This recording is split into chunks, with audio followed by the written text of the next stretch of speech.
write a paper about Juliet, you throw it away a year later. You play Juliet, it becomes who you are for the rest of your life. And on your deathbed, you can probably recite some of her lines, because now Juliet is part of who you are. You walked it, you spoke it, you felt it, you thought it. It's now who you are. And these are the opportunities we give to the students. It's so extreme. The thoughts are huge, the passions, the emotions are huge, the physicality is huge. So it takes students whose experience of school is, sitting in their desks, not moving, listening, thinking, making critical judgments, memorizing all day long for years. And then when you give them Shakespeare, they're on their feet, they're running around, they're moving, they're screaming, fighting, dancing, falling, dying, killing, falling in love, having profound emotional experiences, really extreme experiences.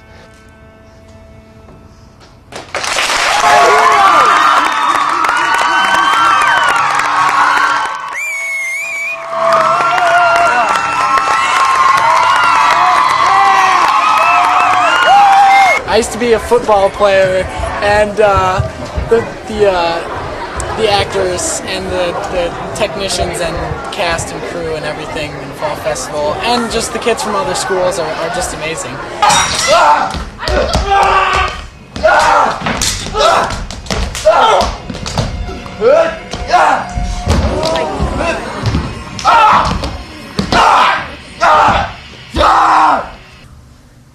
So I just want to offer up to you, because it's tough to say every single time we go on to breath or vibration during the warm-up, that every time you exhale a breath or exhale on vibration, in the aesthetic that we work in, it should be somehow tied to the emotional capacity of what's going on inside of you. It can be expressed. The vibration can express your emotion. And so it's just something to think about as you're going through, as you're exhaling that breath. What's the fire behind the breath as it's flowing up through you and out of you? Circle. Go, off you go. Oh, ceremony, show me but thy worth. Oh, I am slain. Oh, Romeo, Romeo, where are you? Thou art the best of the cutthroats. Yet he's good. Yet he's good. That did the like for flans? Most royal, sir. Flans is most royal, sir. Flans escaped.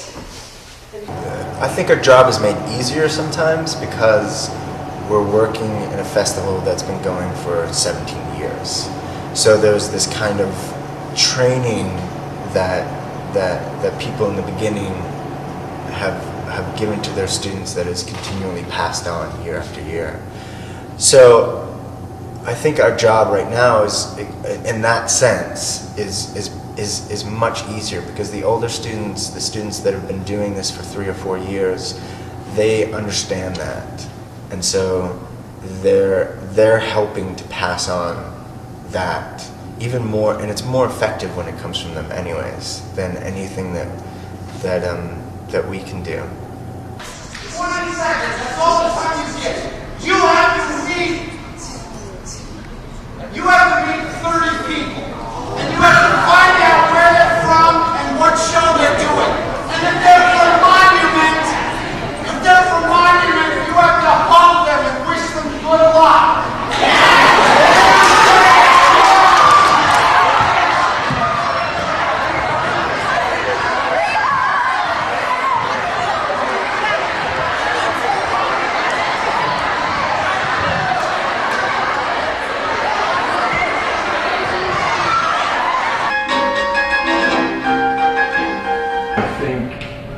You make change possible in ways that you will never see.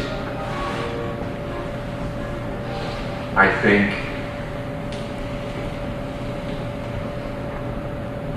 think this kind of work makes the world a more humane place. It makes our homes that they go back to, it can make them more humane places because of what you bring them to in doing these Shakespeare stories. And the way we work with each other, and the way you have them work with each other as well. So I think you are heroes in the ancient, classical meaning of the word. When I burned When I burned in desire in desire to to question them further, further, they made they made themselves air. they made themselves air. Many minds coming together, many artists coming together, and almost 500 students coming together, which kind of gives it an epic proportion that I haven't found anyplace else. And speaking to other students and other artists that do education work, it's something that's rare. It's something that's very unique. The thing that I always say every year, because I use this for myself, is that when we walk out of this room and this whirlwind begins, this will be the last time that you put on your costume.